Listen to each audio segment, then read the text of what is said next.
교리 그러면 되게 딱딱하잖아요. 그리고 교리 그러면은 이거 뭐 사람 잡으려고 그러나 누구 이단으로 잡으려고 그러나 뭐 이런 선입관이 많이 작용하죠. 그래서 사실은 제가 위원회에 있었지만 위원회에 있으면서도 처음부터 사실 저는 교회사 한 사람이고 역사를 한 사람으로 우리 성결교회는 교리랑은 좀 이렇게 관련이 많이 없었다. 우리는 부흥운동하는 데 치중했고 오히려 부흥을 어떻게 하면 도모하는지 했기 때문에 사실 이제 교리적인 부분은 그렇게 큰 관심을 두지 않았다라는 걸 말씀드렸습니다.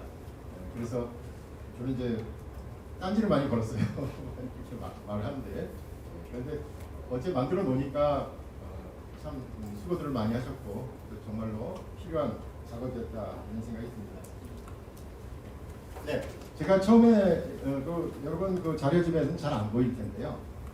웨슬리가 설교자들에게 한 좋은 에서부터 이제 출발을 하려고 합니다. 이제 웨슬리 전공이에요. 저는 웨슬리를 전공했는데 아시는 분은 아시겠지만 저는 조직 신학을 한 사람은 아니고요.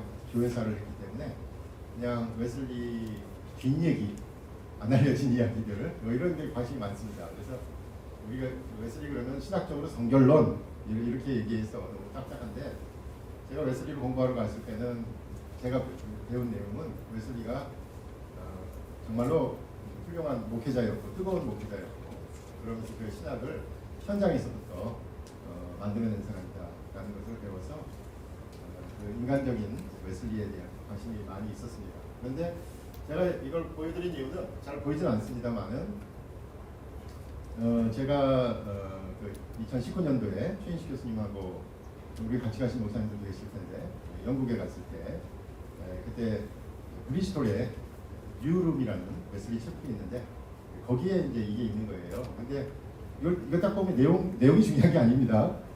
웨슬리가 설교자들에게 특별히 여기 설교자라고 얘기하면 평신도 설교자들이에요. 왜냐하면 그 당시 부흥운동에 참여한 성공의 목사들이 없었거든요, 같이. 그래서 정말로 어쩔 수 없이 그 평신도 지도자들을 세우게 된 거죠.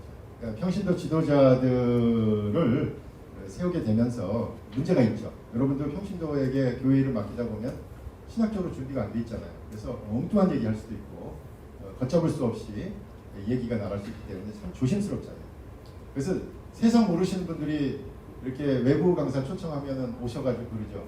목사님은 편안하게 쉬십시오. 저한테 맡기십시오. 그런데 사실 제일 불안해요. 내가 말하고 설교하는 게 낫죠. 외부 강사 와가지고 엉뚱한 소리 하면 걷잡을 수 없고 수습하기 어렵거든요. 그래서 정말로 목회 안 해보신 분들이 강대상 맡기고 마음 편하시죠? 이렇게 얘기하는 거예요. 근데 목사님들 강대상 맡기면 정말 불안합니다. 오히려 제가 설교하는 게 낫지 누구에게 맡기는 분들은 잘 모르니까 또 어떤 말을 할지 모르니까 웨슬리도 똑같은 고민을 한 거예요. 평신도 설교자들을 세우고. 그래서 12가지 지침을 준 거죠. 12가지 지침이에요. 뭐 보면은 뭐 청중에게 맞는 주제를 선택하라. 그 다음에 주중에는 2번 이상 설교하지 말고 주일날은 3번 이상 설교하지 마라. 아주 구체적으로 이렇게 써져 있습니다. 그 다음에 성경으로부터 본문을 또 쉬운 본문을 택하라. 그리고 뭐 왔다 갔다 하지 말고 본문에 충실하라 돼 있고요. 그 다음에 정해진 시간에만큼 하라. 어떤 사람은 설교가 길어야 된다고 길면 더 좋다고 생각하지만 잘못된 생각이다. 우리 메소디스트의 규칙은 정해진 시간, 대개 1시간 안에 끝내는 것이다. 그리고 정확하게, 그 다음에 준비된 말로 명확하게 하라. 이렇게 설명 쭉 되어 있고요. 그 다음에 뭐 이렇게 우스꽝스럽게 하지 말고, 농담하지 말고, 너무 가볍게 하지 말고 이런 내용입니다. 소리 지르지 마라. 또 목소리도 자연스러운 피치, 자연스러운 목소리에 세기로 하라. 이렇게 되어 있고요. 또 뭐죠? 이상한 얘기 하지 말고 또 이상한 제스처나 소리 내지 말라. 이렇게 되어 있고요. 이것도 무슨 말이 맞냐면 10번은 나는 성경에서만 얘기한다라고 하지 말라는 거예요. 책 좀 읽어라. 책 읽고 성경에서만 내가 설교한다고 하지 말고 좀 책 좀 읽어라. 이런 내용이고요. 11번은 그렇죠? 계속해서 잘 안 보이는, 저도 잘 안 보이는데요. 예, 옛날 설교들이 나쁜 게 아니라 옛날 설교들도 활용해서 써라. 뭐 이런 내용인 것 같고요. 마지막에는 웬간하면 밖에서 설교하지 마라 이렇게 되어 있어요. 근데 제가 이 얘기를 한 이유는 뭐냐면 사실 이제 그 다음 걸 하려고 해요. 제가 그 뉴룸 체크에 갔더니 그런데 여기 밑에 사실 질문이 뭐라고 하냐면 그런데 웨슬리는 이 중에 몇 가지를 어겼을까요? 이렇게 질문을 한 거예요. 그래서 저는 사실은 이 신앙 고백론도 이렇게 문답식으로 하되 여러분들이 유머 코드를 잃어버리지 않았으면 좋겠어요. 그러니까 여기서 보면 그 다음 딱 보면요. 답은 웨슬리도 12가지 중에 4가지를 어겼다는 거예요. 그러면서 뭐라고 나오냐면 하루에 4번 5번 이상 설교를 했다. 웨슬리도 설교를 너무 많이 한 거죠. 자기는 평신도 설교자한테 한두 번 이상 하지 말라고 자기는 4번 5번 한 거죠. 그 다음에 아주 어려운 본문을 택했다. 어려운 본문을 택해가지고 한 설교가 있고요. 그 다음에 본문에서 떠난 이야기를 한참 한 경우도 있고 웨슬리가. 마지막 4번째는 뭐냐면요. 설교 되도록이면 1시간 이상 하지 말고 1시간 이내에 끝내라고 해놓고서 자기는 2시간씩 하고 어쩔 때는 3시간 설교한 적도 있답니다. 그러니까 웨슬리가 약속은 이렇게 정해놓고 이렇게 하라고 했으면 자기도 지키지 못하는 거죠. 그래서 제가 이제 여기서는 사실 내용을 보는 게 중요한 게 아니라 어떻게 보면 교리라든지 그 신앙 교육을 하는 담당자들이 어떤 자세로 해야 될지에 대해서 웨슬리가 얘기했지만 사실 자기도 지키지 못했어요. 그러니까 이런 식으로 조금은 좀 재밌게 유머 코드를 여러분들이 발견했으면 좋겠어요. 우리가 웨슬리안이라고 하지만 웨슬리를 믿는 건 아니잖아요. 그렇죠? 웨슬리를 믿는 건 아닙니다. 그렇죠? 그러니까 웨슬리가 어떻게 하나님과 동행하려고 했는지 그 마음과 그 정성, 그 방법을 배우는 거지 우리가 웨슬리를 믿는 거 아니니까 항상 조심하셔야 돼요. 제가 웨슬리 전공자이지만 웨슬리 믿으라고 얘기하면 안 되는 거죠.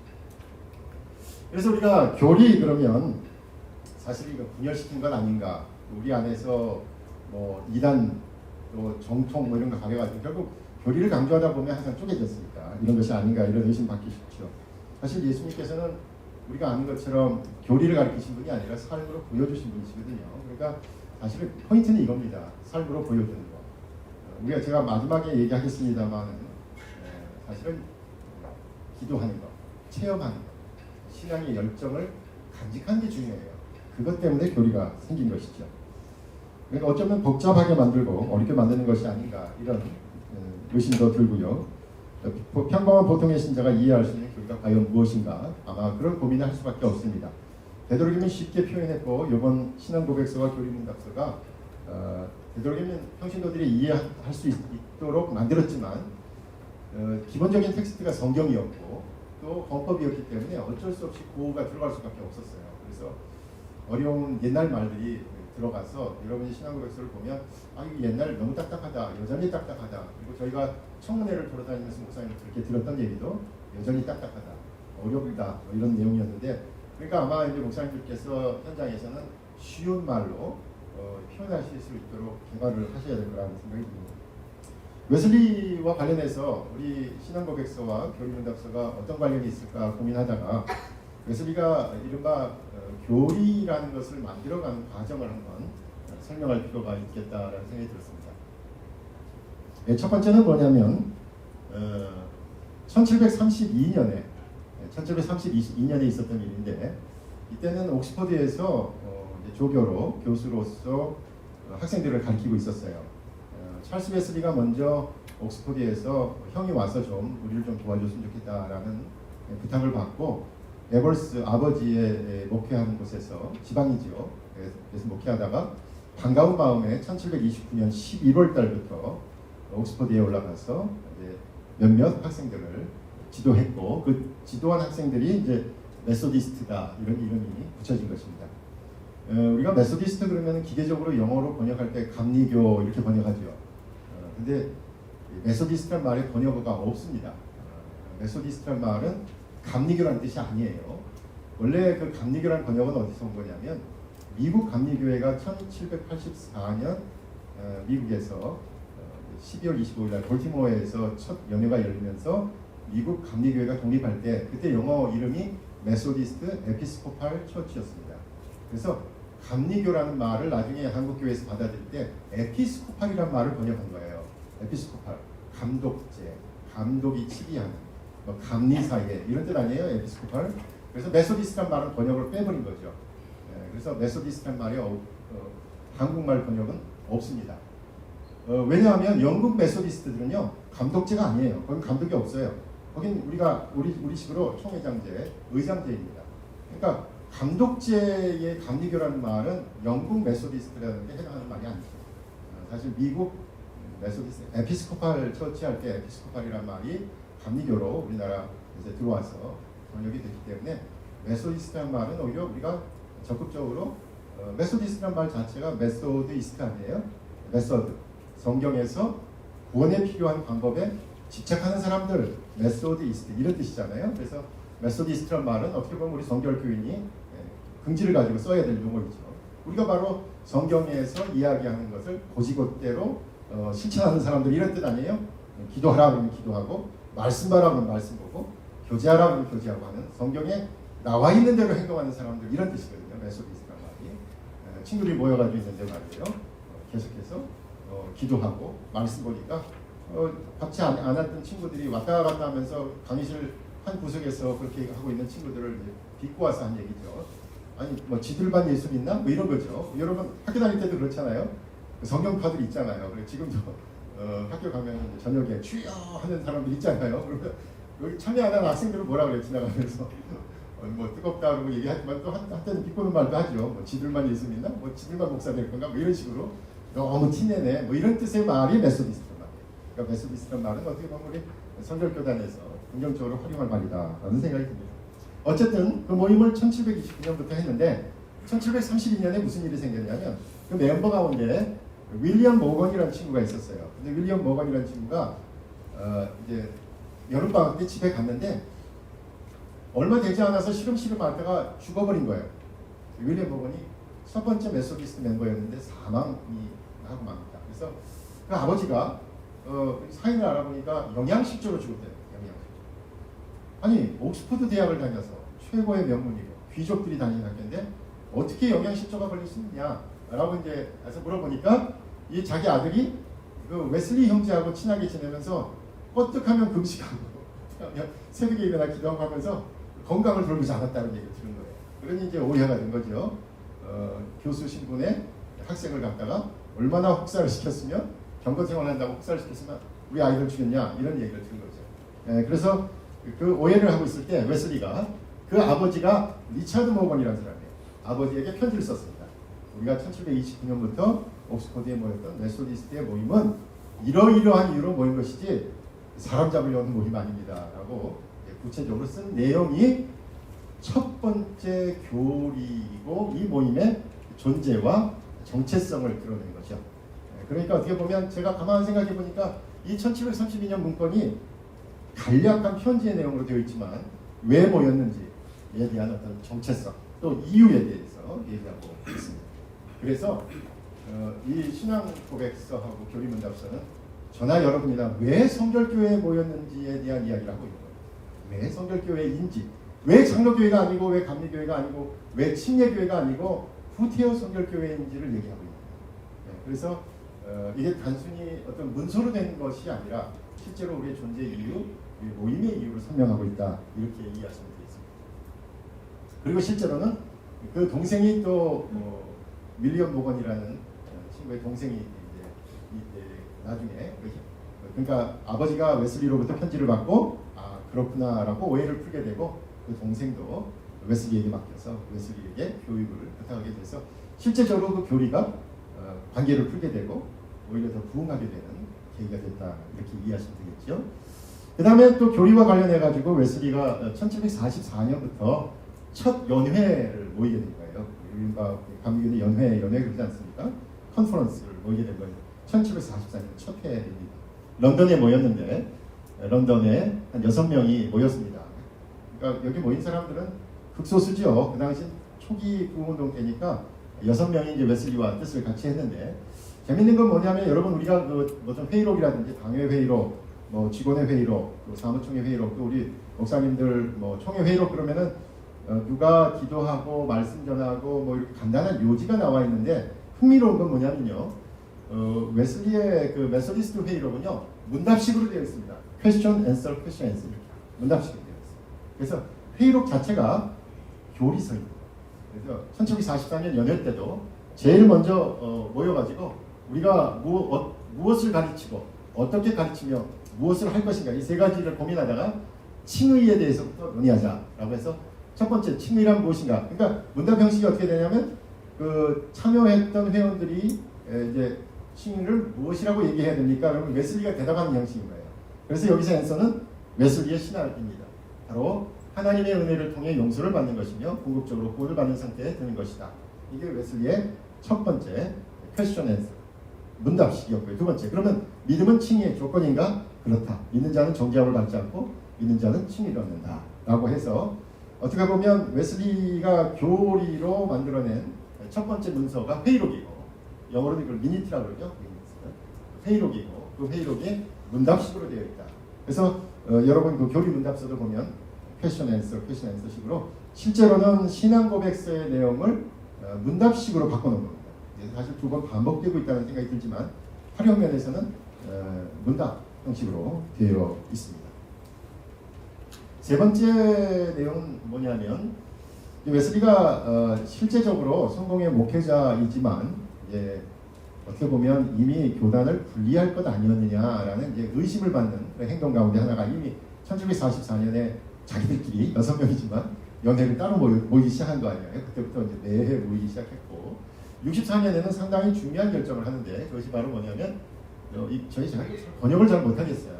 조정남 명예총장님하고도 이거 어떻게 번역해야 되는지 몇 번 고민하는데 이 디드가 행동의 명사형이기도 해요. do의 명사형이기도 한데 또 외국에 사시는 분들 아시겠지만 디드가 뭐냐면요.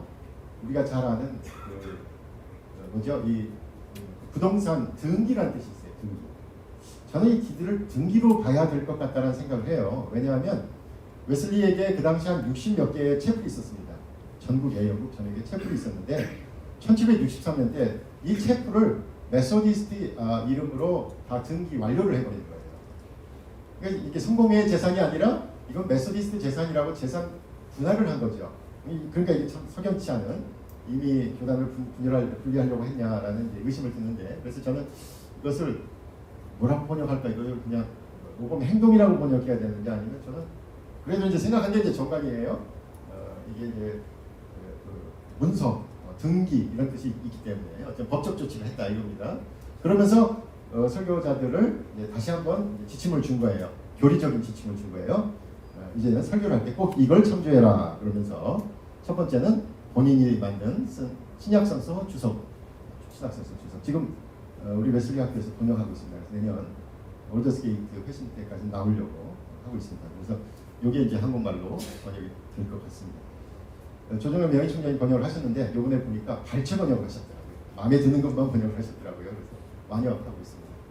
그래서 신약성서 주석을 봐라. 설교를 하려면 이 주석을 꼭 보라 이겁니다.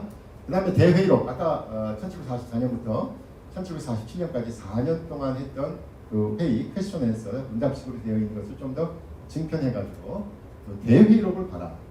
그리고 이제 웨슬리가 자기가 설교집 낸 거 우리가 잘 아는 뭐 믿음으로 말미암은 구원, 환용, 정신 이런 설교 모두 이제 150편 우리에게는 150편이 알려져 있습니다만은 웨슬리 설교 150편은 이미 다 번역이 돼서 활용할 수도 있습니다. 그 웨슬리 설교집을 보라. 그러니까 참 그 당시는요.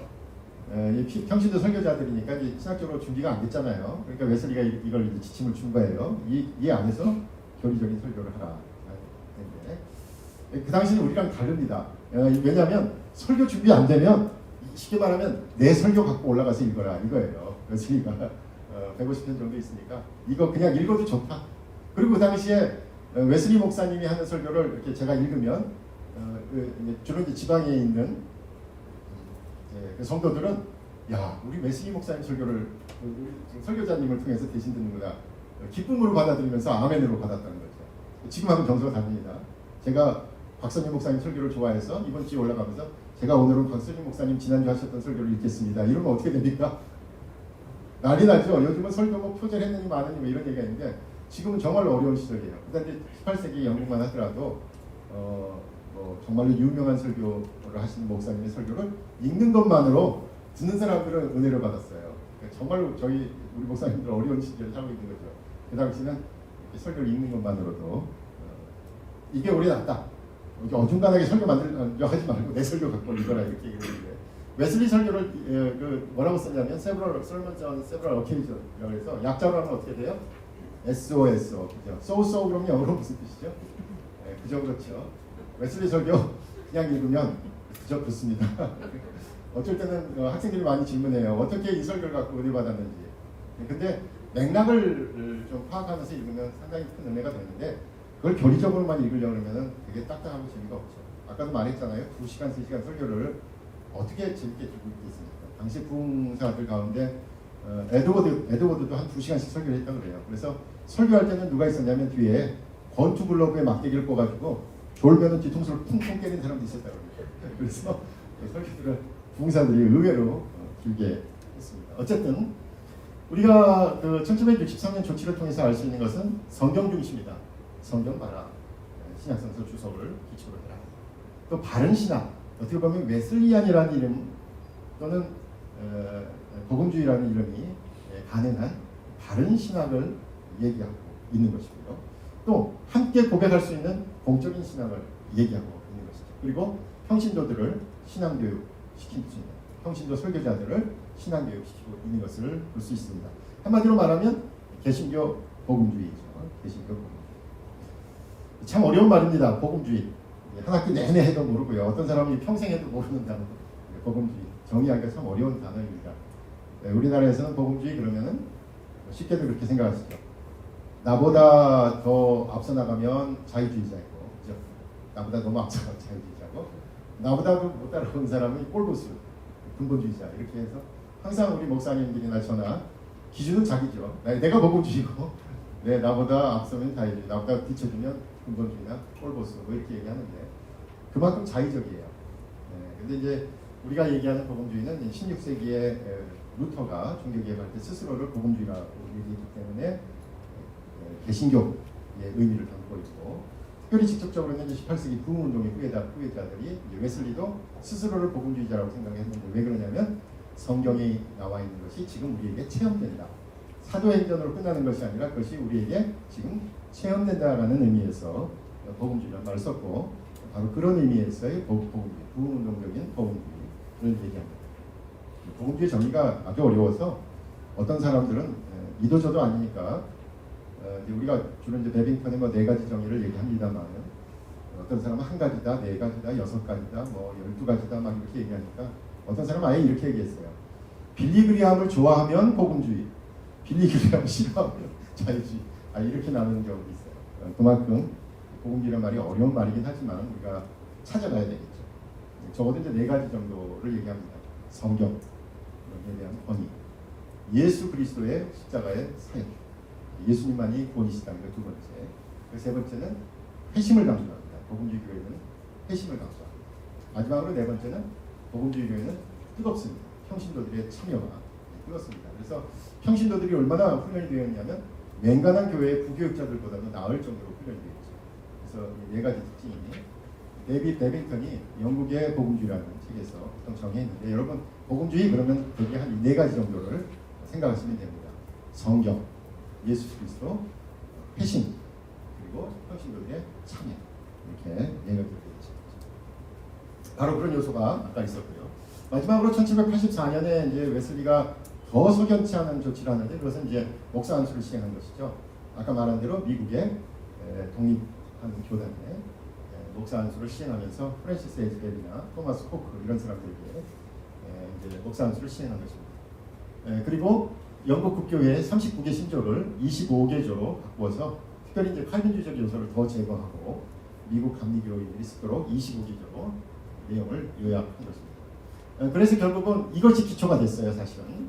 이게 이제 감리교의 기초가 되고 우리가 요번에 만들 때도 많이 참조를 했습니다. 고백적이죠. 또 선언적입니다. 그래서 어떤 의미에서 웨슬리안 사중복음적인 요소가 나타난다, 이렇게 말씀드릴 수 있습니다. 사중복음이 웨슬리에게 있느냐? 웨슬리가 사중복음이라는 단어를 몰랐겠죠. 웨슬리는 전혀 몰랐고요. 사중복음이라는 단어를. 중생, 성결 이런 단어들을 많이 알았을 것입니다. 그러면 신유나 재림은 웨슬리가 몰랐을까? 이제까지 감리교 신학자들은 신유와 재림에 대해서는 웨슬리가 아무 얘기도 안 했다라고 얘기를 했지만 실제로 웨슬리 신유와 재림에 대해 관심이 많이 있었습니다. 신유에 대한 내용들이 있고요. 기도로 인해서 병이 났음에 대한 고백도 많이 나오고요. 심지어 자기가 항상 타고 다니는 말이 아플 때는 말에다 대고 안수를 하면서 낫기를 기도하기도 했어요. 그러니까 그만큼 급할 때 기도하고 하나님의 도우심을 간구했고요. 특별히 그 당시에 의학 기술에도 웨슬리가 관심을 많이 갖고 있어서 평신도 설교자들이 지방에 돌아다니면서 하나님 말씀으로 영적인 건강뿐만이 아니라 의학 정보들을 갖고 있으면서 치료하고 약을 나눠줘라 이렇게 얘기했습니다. 그래서 신유에 대한 활동들이 많이 나오고요. 재림, 웨슬리가 재림에 대한 생각도 갖고 있었죠. 특별히 그 경건주의자인 베넬이라는 사람의 신약 성서 주석 아까 얘기했죠. 요한계시록 뒤에다가는 아예 그 천년왕국 연대기표를 그대로 번역해가지고 실어놨습니다. 그래서 마치 1843년에 예수님이 오실 것처럼 생각한 것처럼 아무 설명 없이 똑같다 붙여놨어요. 그러니까 웨슬리가 전혀 재림에 대해서 생각하지 않았다라는 건 거짓말입니다. 그러니까 신유와 재림에 대한 이야기 있습니다. 웨슬리 안에도 사중복음이 엮인 요소가 있지요. 물론 사중복음이라는 단어는 몰랐겠지만 그렇게 이해하셔야 되겠습니다. 결국 교리는 무엇이냐? 단순히 어떤 사람의 견해는 아닙니다. 우리가 웨슬리안이라고 하지만 웨슬리의 생각만 따르는 것은 아니고요. 마틴 랩의 생각에만 따르는 것은 아닙니다. 부정적인 의미를 극복해야 됩니다. 그죠? 무슨 주의, 교주주의. 그러니까 웨슬리안이니까 웨슬리안주의. 웨슬리안이라고 통칭할 수는 있겠지만 만약에 웨슬리 목사님이 옆에 있는데 우리가 웨슬리 목사님 저희는 목사님을 따르려고 합니다. 그러면 웨슬리 목사님이 그 얘기를 듣고 행복해 하시겠어요? 자기를 따른다 그럴 때 되게 황당해할 거예요. 그렇죠? 내가 따르려고 하신 분은 예수 그리스도인데 나를 통해서 예수 그리스도를 보기를 원했는데 왜 나를 따르나 이렇게 생각했을 겁니다. 그런 의미에서 어떤 주의, 교조주의가 되어서는 안 될 것입니다. 우리가 살펴본 것처럼 웨슬리 부흥운동을 특징짓는 어떤 일관성과 차별성, 더 쉽게는 이게 이제 정체성이란 말이죠. 그 정체성을 주는 내용이 여기에 담겨 있다라는 것이죠.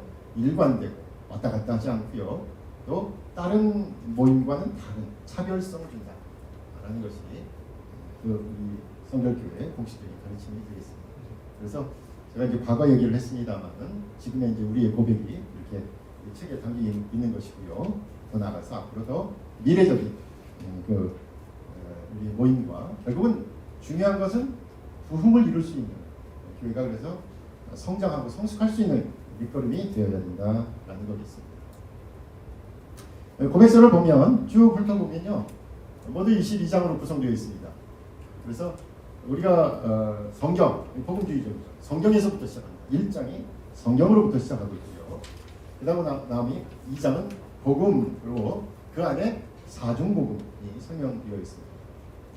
교회는 사실 복음이 먼저 있었겠죠. 복음을 들은 자들이 모인 게 교회니까 교회 이전에 복음이 먼저 있었고 그래서 복음을 이야기하고 있습니다. 3장에서 6장까지는 삼위일체 하나님, 그다음에 삼위 하나님, 성부 하나님, 성자 하나님, 성령 하나님에 대한 설명을 하고 있는데 서원에서도 보시듯이 이 6장까지가 바로 개신교 복음주의에 해당하는 내용입니다. 그러니까 사실 여기까지의 내용은 사중복음만 뺀다면 교회 어느 교회를 가도 일치하는 고백이 되겠습니다. 장로교회나 우리나 감리교회나 침례교회나 다 일치하는 내용이 되겠습니다. 사중복음만 뺀다면. 그 다음에 7장부터 22장까지는 이게 이제 고유하고 좀 독특한 부분인데 특별히 7장부터 16장까지는요 한마디로 말하면 구원의 과정, 오더 살루티스라고 하는 The Way of Salvation이라고 얘기할 수 있는 구원론을 풀어 헤쳐낸 것입니다. 구원론이라고 하는 것은 믿지 않는 자가, 타락한 자가 어떻게 복음을 받아들여서 중생하게 되고 성결하게 되고 영적으로 성장하는지에 대한 이야기를 풀어놨고 여기 나와 있는 사중복음을 어떻게 보면 구원의 과정 가운데 녹아낼 수 있다라는 이야기를 하고 있는 것입니다.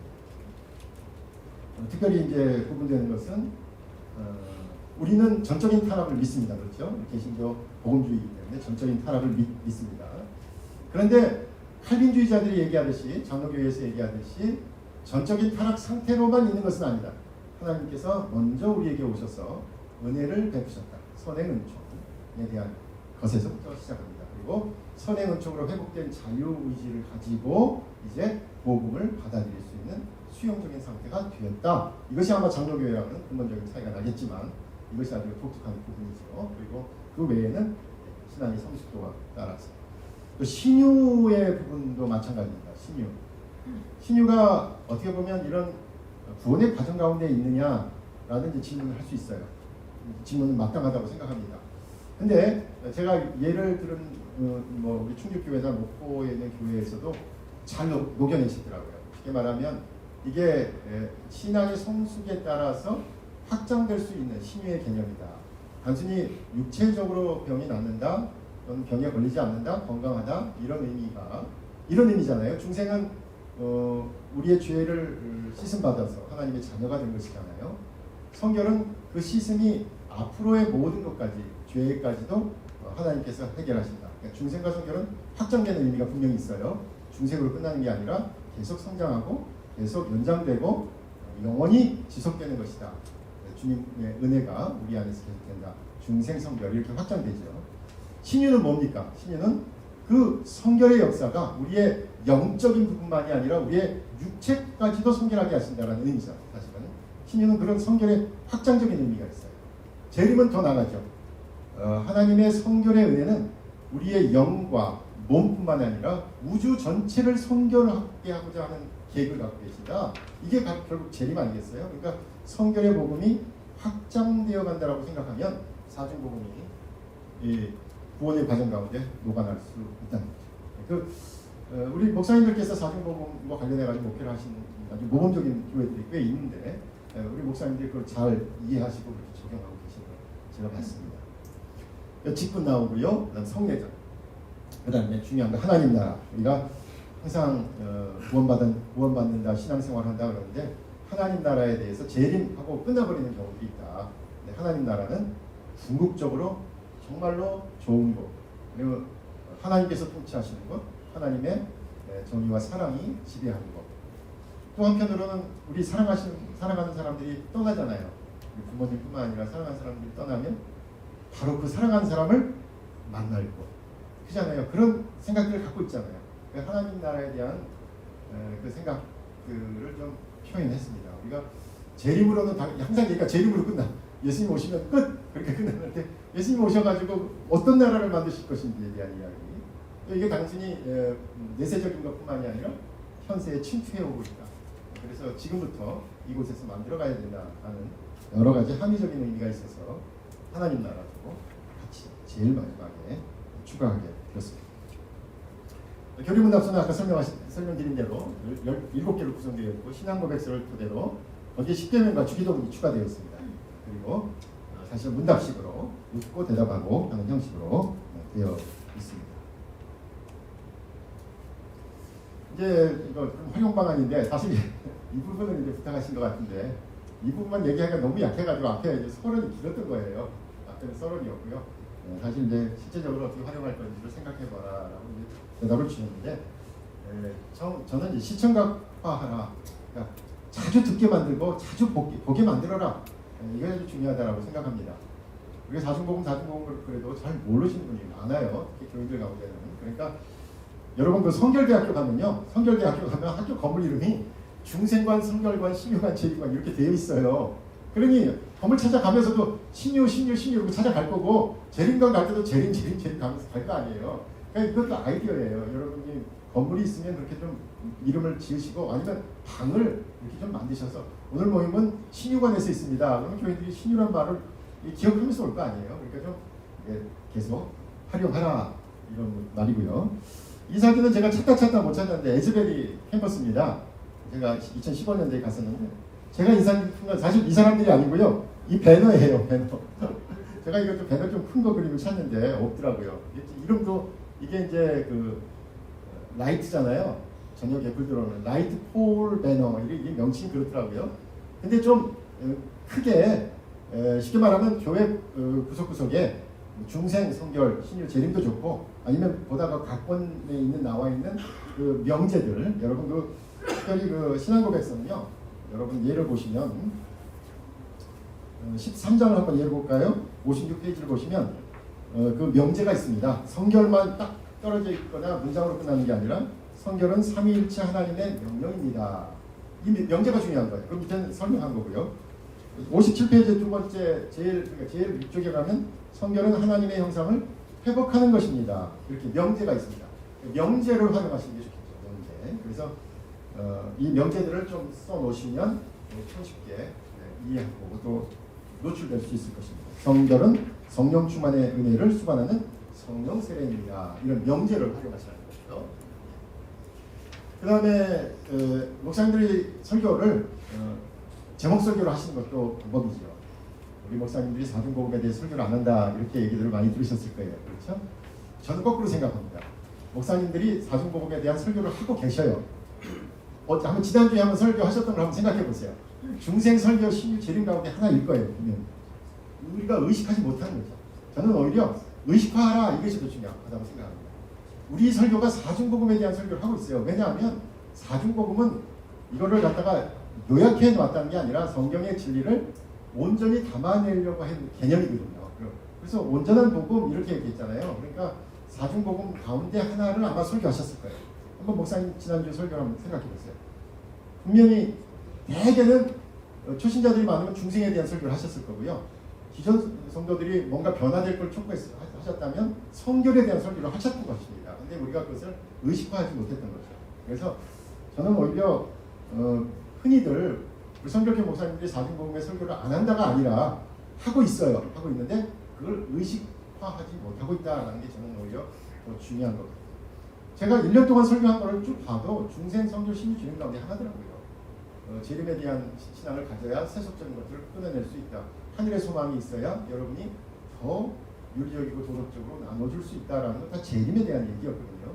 아마 전 한번 고민해 보세요. 제가 느끼기로는 제 짧은 목회 경력으로는 아마 목사님들은 대개 사중복음에 대한 설교를 하고 계시는데 그것을 명시적으로 이거 중생이다, 성결이다, 신이다, 재림이다 이렇게 얘기를 안 하셨을 뿐이다라는 생각이 듭니다. 그래서 되도록이면 제목 설교를 하시는 것도 중요하다. 그래서 교인들이 들었을 때 우리 목사님 오늘 중생에 대해 하셨다, 성결에 대해 하셨다, 신유에 대해 하셨다, 재림에 대해 하셨다라는 걸 명시적으로 이렇게 들을 수 있으면 좋겠다라는 생각이 듭니다.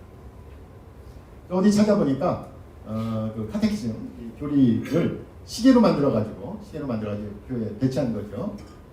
뭐 12시까지 만들어서 어느 단계에 와 있느냐, 하나님에 대해서 잘 아느냐, 두 번째는 예수님에 대해서 잘 아느냐, 그 다음에 세 번째는 신학적인 것에 대해서 아느냐, 뭐 이렇게 써냈네요. 중요한 가치에 대해서 아느냐, 이런 식으로 해가지고 이렇게 시각화해가지고 교인이 스스로 내가 지금 어디 몇 시, 지금 성결교인으로서 몇 시에 와 있나 이렇게 얘기하는 것도 좋을 것 같다라는 생각이 들었습니다. 이 그림은요, 오늘 아침에 급하게 받은 겁니다. 최인식 교수님한테 급하게 가지고 시각화한 게 뭔가 있을까 이렇게 생각해 보는데 이 그림인 거예요. 근데 이 그림을 최인식 교수님 저한테 몇 번 보여주시고 설명을 하셨거든요. 안 들어오더라고. 이게 뭐냐? 이게 도대체 춤추고 있고 뭐 토착화된 걸 얘기하나? 사중복음이 토착화됐다는 뜻인가? 뭐 도저히 이 그림을 이해할 수 없었는데 제가 이 최인식 교수님 예수의 바람, 성령의 바람 이번에 이제 은퇴하신다고 그래가지고 이 책 독서 보고서를 써내라고 10페이지를 써내라고 은퇴하신 교수님이 후배들을 갖다가 딸딸 잡으시래요. 엄청 바빠 죽겠는데 이걸 10페이지 독서 감상문을 써내라고 해가지고 12월 달에 콜로퀴움 하신다는 거예요. 그래서 내가 학생들한테도 이렇게 딸딸 먹진 않았는데 교수님은 은퇴하시고 나서 후배들을 잡는구나 잡고 이런 생각을 하면서 봤더니 이 그림이 여기 있는데 그러면서 이제 여러분한테 설명하려고 이제 보니까 이 그림이 이제 눈에 들어오더라고요. 그러니까 아마 목사님들도 그러실 거예요. 중생 성결 신유 재림 또는 이런 그림 시각화하는 것도 처음에는 그게 이제 남 얘기 같고 그냥 개념으로만 들리지만 내가 교인들한테 한번 설명해 보겠다라고 하는 순간 이제 보이는 거예요. 아, 이런 방법도 쓰자 저런 방법도 쓰자고 보일 거예요. 그래서 저도 아마 이 강의를 맡았기 때문에 이 그림을 다시 보면서 이게 이제 여기서는 이제 태양이 붉은 생명. 그래서 이번 그 신앙고백서에서도 중생 성결 신유 재림을 현대화하는 용어들을 좀 제시했죠. 2007년도에 있었던 성결교회 신학연구위원회에서 만들었던 그 개념입니다. 중생. 이제 우리가 잘 알지만 요즘은 생명 그러면은 조금 더 파생해서 설명할 수 있는 내용들이 많죠. 붉은 태양이 생명이고 이 하얀 게 하얀 게 이제 백송인데 이 책에서는 이성복 목사님을 떠올리면서 백송을 하얀 성결인데 이제 사랑, 하얀 사랑 이렇게 표현했고요.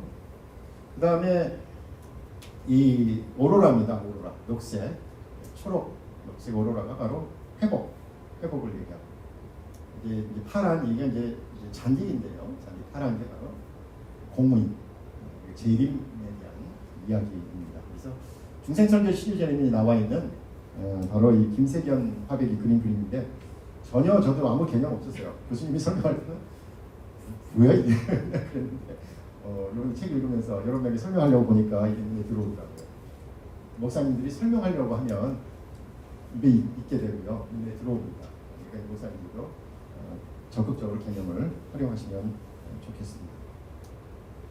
이게 충주 H교회인데 아마 어딘 줄 아실 거예요. 아마 이 목사님이 아마 앞뒤로 하실 것 같은데 강의를 워낙에 사중복음 사역을 하셔가지고 보니까 중생 성결 신유 재림을 사역 파트로 나누어가지고 이렇게 하시는 게 참 조직하고 체계화해가지고 내가 지금 어느 파트에 있다라는 것을 이제 알게 되니까 참 좋다라는 생각이 들었고요. 이것만 있는 게 아니라 이 교회는 또 하나가 이렇게 한 사람을 그리스도 안에서 완전한 자로 세우는 것이라고 하면서 중생 성결 신유 재림의 과제가 중생은 바로 신입교인들에게 필요한 것, 그렇죠? 대상이. 그리고 그 과정은 구원과 믿음에 대한 것이고 결과는 바로 세례교인을 만들려는 것이다. 그래서 입회하게 되는 것이고 그 다음에 세례교인을 대상으로 이제 성결 과정이 들어가는 거죠. 뭐 알파나 예수님을 따르는 성결교인이 되게 만드는 거고 그렇게 되면 이제 집사의 자격이 되는 것이고요. 성결교인은 이제 신유. 근데 신유는 참 어렵잖아요. 그래서 어떻게 설명할까 했는데 회복. 그러니까 이 개념으로 여기 우리 신앙고 백서에 나와 있듯이 이미 활용을 하셨어요. 회복, 가정, 사역하는 교인들, 일꾼들이죠. 그래서 안수 집사, 권사, 장로는 신유의 과정까지 이수를 해야 되고 그리고 나서 사역교인이 이제 선교 교인으로 바뀌게 되는 것이죠. 그래서 세계 선교에 헌신할 수 있도록 이렇게 만든다라는 것인데 참 이게 구원론적으로 아까 구원의 과정에 적절하다라는 생각을 하게 되었습니다. 여기는 목포 N교회입니다. 아마 아실 거예요.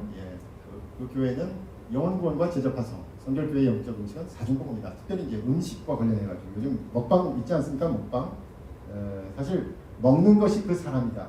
그렇죠? 먹는 것이 그 사람이 그 사람이니까 먹는 것. 우리 성결교회는 바로 사중복음을 먹는 거고 그 음식을 만드는 거죠. 야구에서 성경 읽기. 여기는 사실은 뭐냐면요. 크라우드 이렇게 돼 있어요. 무리들이 성경 읽기를 통해서 중생반에 들어가게 되면 인류까지 간 거죠. 그 다음에 이제 목장에 포함돼서 회중, 교인이 되는 거죠. 컨그리게이션. 그 다음 성결반, 2루에서 3루 가는 것은 나가의 다락반과 50일 작전을 통해서 헌신대, 커미티, 헌신대들 신유반. 그리고 신유반에서 제일반까지는 섬김과 선교. 그래서 코어, 교회에서 핵심 멤버들이 된다. 이렇게 잘 정의를 했는데 참 재밌는 아이디어를 갖고 야구판으로 얘기를 하셨습니다. 그리고 세 번째는 질문하고 대답하게 하라. 첫 번째는 제가 시청각화하라. 두 번째는 조직이나 체계로 만들라. 그리고 마지막으로는 질문하고 대답하게 하라. 그래서 아까 명제도 나와 있지만 명제 하나 쓰고 사과를 뒤집으면 이제 짤막짤막한 대답이 나올 수 있게 한다든지 이런 사과도 좋고요. 또 하나는 아까 처음에 보여드린 거죠. 이렇게 뭐 좀 유머 코드를 발휘해서 문답식 게임으로 그래서 쭉 설명하고 그 밑에 좀 재밌게 아이디어를 좀 모으시면 여러분들도 이제 그렇게 기억하실 거 아니에요. 웨슬리가 설교자들에게 12가지 지침을 줬는데 자기도 4가지를 어겼다더라. 뭐 이런 거 기억이 날 거 아니에요.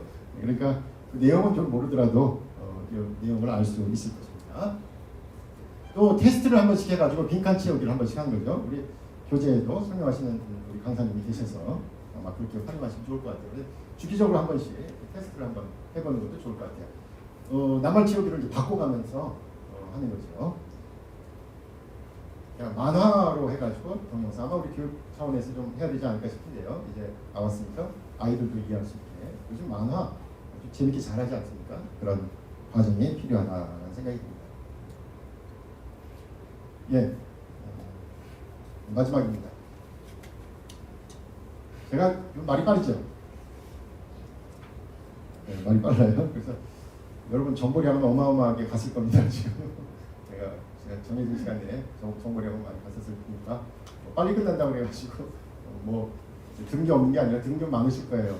기억에 남는 건 없을지 모르지만 다시 한번 교리라는 이야기를 하고 마무리하려고 합니다. 이 교리는 사실 교리가 먼저 있었던 것은 아니죠. 신앙 체험이 먼저 있었죠. 그래서 우리 목사님들께서 처음 신학을 하려고 학교를 왔을 때 사실은 그 체험으로 인해서 서원에서 오시게 된 거잖아요.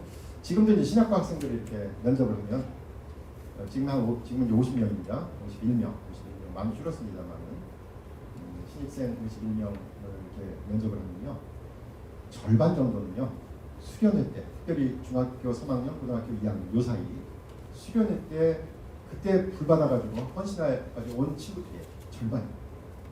그러니까 그 체험이 먼저 있었던 거예요.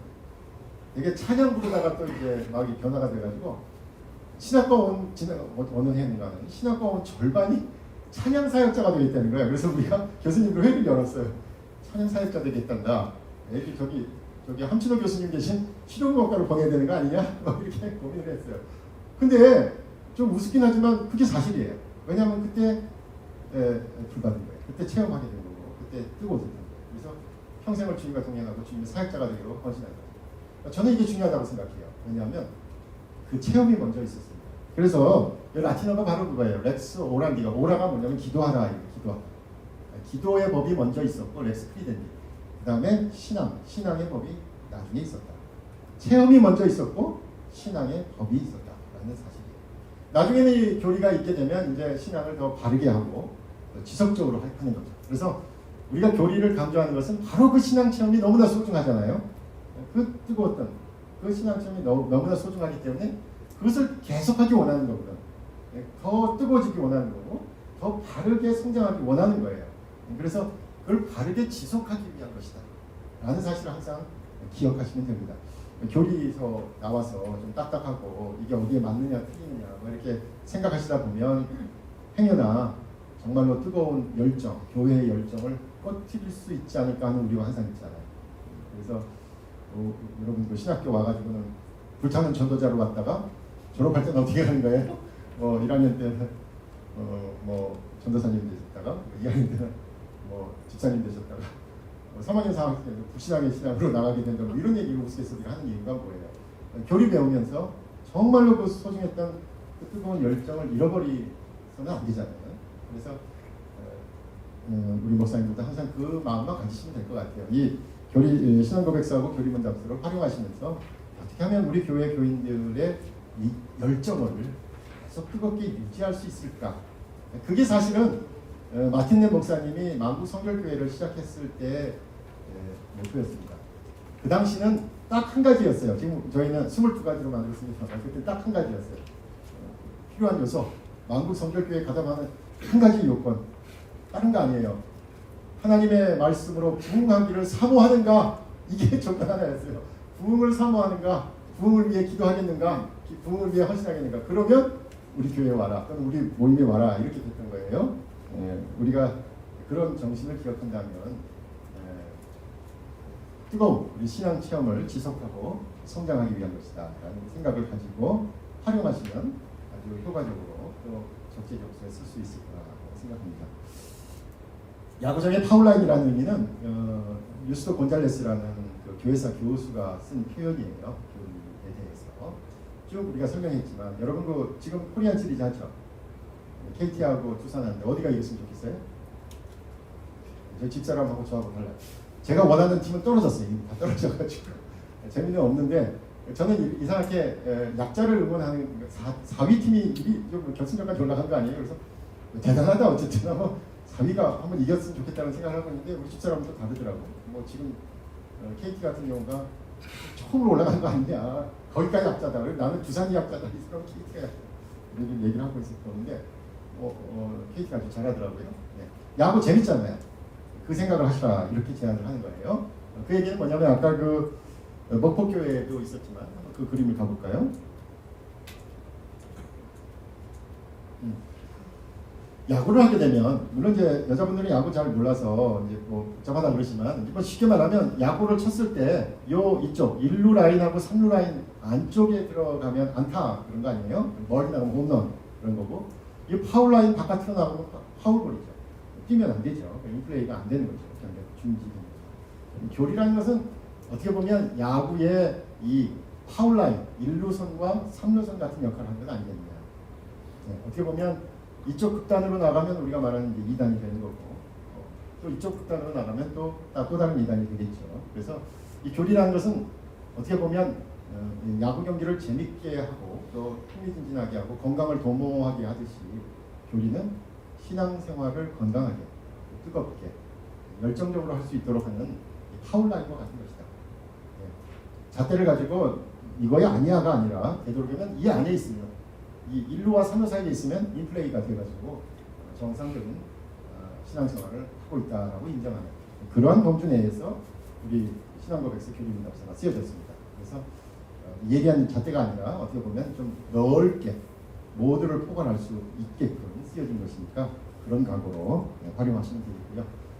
마지막으로 드리고 싶은 말씀은 아까 얘기 드린 것처럼 바로 신앙 경험이 중요합니다. 그래서 기도의 법이 먼저 있었고 기도의 체험과 기도의 열정이 먼저 있었고 그것을 설명하려고 드리기가 이제 교리가 되었다 이렇게 이야기하셨습니다. 그래서 되도록이면 이 신앙고백서와 교리문답서를 통해서 이걸 활용하면서 뭐 사진고공 목회를 하시든지 쭉 활용을 했더니 교회가 부흥하고 성장하더라 이런 이야기가 들려야 되겠죠. 이대로 했는데 안 되더라고요. 그래서 다음번에는 이제 목사님들 가운데서 이대로 했더니 정말 효과가 있더라. 성결교회 정체성이 길러지고 개신교 복음주의, 웨슬리안 사진복음 그 철저한 신앙교육을 통해서 정말로 헌신되고 정말로 예수 그리스도를 닮은 신자들이 우리 교회에서 많이 생겨났다라는 간증을 하고 사역복음을 할 수 있는 자리가 되었으면 좋겠습니다. 감사합니다.